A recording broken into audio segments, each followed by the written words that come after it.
ఈరోజు మనం ఇడ్లీ, దోశ, వడ అలాగే ఏ టిఫిన్‌లోకైనా పర్ఫెక్ట్‌గా సూట్ అయ్యే పల్లీ చట్నీ ఎలా తయారు చేసుకోవాలో చూద్దాం ఈరోజు.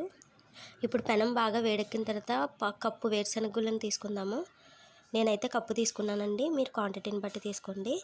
ఇవి బాగా వేగిన తర్వాత వేపి పక్కన పెట్టుకుందాము. ఇవి ఎప్పుడు హైలో పెట్టి మట్టుకు వేపకండి, ఎందుకంటే హైలో పెట్టి వేగితే పైన వేగిపోతుంది కానీ లోపల పచ్చితనం అనేది అలా ఉండిపోతుంది. ఇప్పుడు బాగా వేగిపోయినాయి కదా, మనం పక్కకు తీసుకుందాము. మళ్ళీ ఆ కడాయి స్టవ్ మీద పెట్టుకొని ఆయిల్ వేసుకుందాము. ఆయిల్ వేడెక్కిన తర్వాత మనం పచ్చిశనగపప్పు, పచ్చిమిర్చి అలాగే వేసుకుందామండి. వేసుకొని బాగా వేపుకోవాలి. ఇది బాగా వేగిన తర్వాత జీలకర్ర వేసుకుందాము.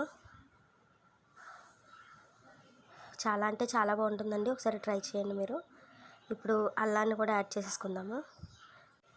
ఇప్పుడు ఇది బాగా వేగిన తర్వాత జీలకర్ర కూడా యాడ్ చేసుకుందామండి. 1 టేబుల్ స్పూన్ జీలకర్ర వేసుకుందాము. మరీ ఎక్కువ వేసుకోకండి, ఎక్కువ వేసుకున్న చేదు వచ్చేస్తుంది. ఇవైతే బాగా వేగిపోయినాయండి. ఇప్పుడు మనం చట్నీ మిక్సీ పట్టుకుందాము. ఇప్పుడు మిక్సీ జార్ తీసుకుని ఇందులో మనం వేపి పెట్టుకున్న తాలింపుని వేసేసుకుందాము. అలాగే నేను పొట్టు తీసి పెట్టుకున్నానండి వేరుశనగ గుళ్ళు. మీరు కావాలనుకుంటే పొట్టు లేకుండా కూడా వేసుకోవచ్చు. ఇప్పుడు దీన్ని కూడా యాడ్ చేసేసుకుందాము. ఇప్పుడు ఇందులో సాల్ట్ యాడ్ చేసుకుందామండి. 1/2 టీ స్పూన్ సాల్ట్ వేసుకున్న తర్వాత 2 వెల్లుల్లి రెబ్బలు వేసుకుందామండి. వేసుకొని మిక్సీ పట్టేసుకుందామండి. అంతే, మీకు కావాలంటే చింతపండు కూడా వేసుకోవచ్చు, నేను వేయట్లేదు. ఇప్పుడు దీన్ని తాలింపు పెట్టుకుందాము. ట్రై చేయండి, ఇది ఫ్రిడ్జ్లో కూడా స్టోర్ చేసుకోవచ్చు. 4-5 డేస్ మీరు చేయి పెట్టకుండా ఉంటే కనుక 4-5 డేస్ ఈజీగా వస్తుందండి. ఇప్పుడు దీన్ని తాలింపు పెట్టేసుకుందాము. ఇందాక మనం తాలింపు వేపాం కదండి, ఇప్పుడు అదే మూకుడిని స్టవ్ మీద పెట్టేసుకుని ఆయిల్ వేడి చేసుకుందాము. ఇప్పుడు ఇందులో లైట్ ఆవాలు, జీలకర్ర, ఎండుమిర్చి, కరివేపాకు వేసుకుందాము.